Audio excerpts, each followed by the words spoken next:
अस्सलाम वालेकुम नाज़रीन, मैं हूं आपका मेज़बान AK आज़ाद। आप देख रहे हैं रवाए इंसान। नाज़रीन, आज एक बहुत ही दर्दनाक वाक़या पेश आता है। फैसलाबाद के इलाके जड़ांवाला से आगे तांदले वाले का कोई एरिया है, वहाँ पे नाज़रीन इस्लामी जमहूरिया पाकिस्तान इस हवाले से यहाँ के अवाम, यहाँ का जो जमहूर है वो बहुत जज्बाती है। इसको नॉन इश्यूज़ को इश्यूज़ बना के पेश कर दिया जाता है। इसकी सारी की सारी तवज्जो नॉन इश्यूज़ पर लग जाती है और पीछे से हमारे मुल्क में काम करने वाले, खिलवाड़ करने वाले जितने भी बदमाश हैं उनको खुलकर खेल खेलने का मौका मिल जाता है। नाज़रीन, ये वाक़या भी पिछले एक माह से इसको चिंगारियाँ मिल रही थी, कभी किस तरह से, कभी किस तरह से, कभी किस तरह से।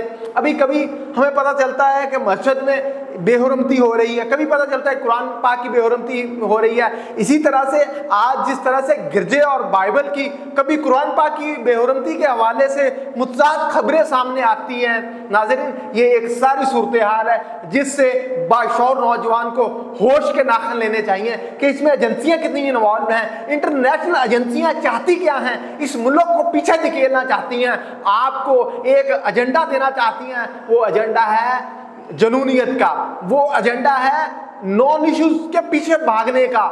इसमें एजेंसियां दुश्मन ममालिक की भी हो सकती हैं। आप होश के नाखन लें, इस तरह के अनासर को मुल्क से अलहदा करें, उन्हें बताएं कि यहाँ का कानून आपके खिलाफ हरकत में आएगा और कानून के कटहरे में खड़ा कर दिया जाएगा। हाँ, अगर किसी ने कुरान पाक की बेहुरमती करने का सोचा भी, अगर किसी ने रसूलुल्लाह सल्लल्लाहु अलैहि वसल्लम की नमूज के साथ खेलने का सोचा भी, तो हम उससे बदला लेंगे।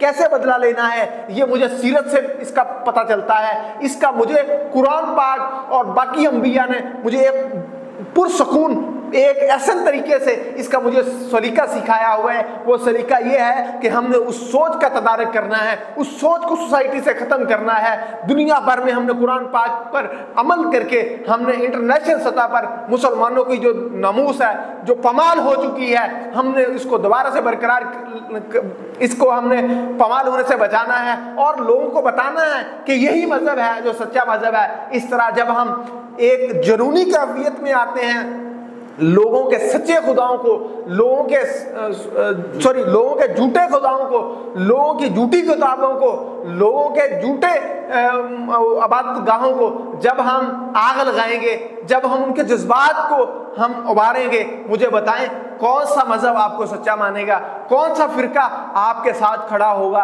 आपका किरदार तो ये है कि आप झूठ बोलते हैं, कम तोलते हैं, मिलावट करते हैं, आप फितना फसाद को फरोग देते हैं। इसका मतलब क्या हुआ कि आप इस्लाम की तालीमात से कोसों दूर हैं। इस्लाम की तालीमात से कोसों दूर इंसान किस तरह से इस्लाम का पैरोकार कहला सकता है? नाज़रीन, ये फैसला आपने करना है। फैसलाबाद में ये वाक़या पेश आता है, इसके सामने, इसके अंदर, इसके एजेंडे में कौन सी एजेंसियां कारफरमा हैं? हिंदुस्तान की एजेंसियां हो सकती हैं, मगरब की एजेंसियां हो सकती हैं, लेकिन उनको नंगा तो आपने करना है। ये आग लगाने वाले, ये मारदार करने वाले ना तो पाकिस्तान के दोस्त हो सकते हैं, ना ही इस्लाम के दोस्त हो सकते हैं। इसी के साथ मुझे अपने मेज़बान को इजाज़त दीजिए। मुझे कमेंट सेक्शन में अपनी राय का ज़रूर इजहार करके बताइए कि आज का ये जो मेरी राय है, इस पर आप इत्तेफाक करते हैं या नहीं। इसी के साथ मुझे अपने मेज़बान को इजाज़त दें। अल्लाह ने के बाद।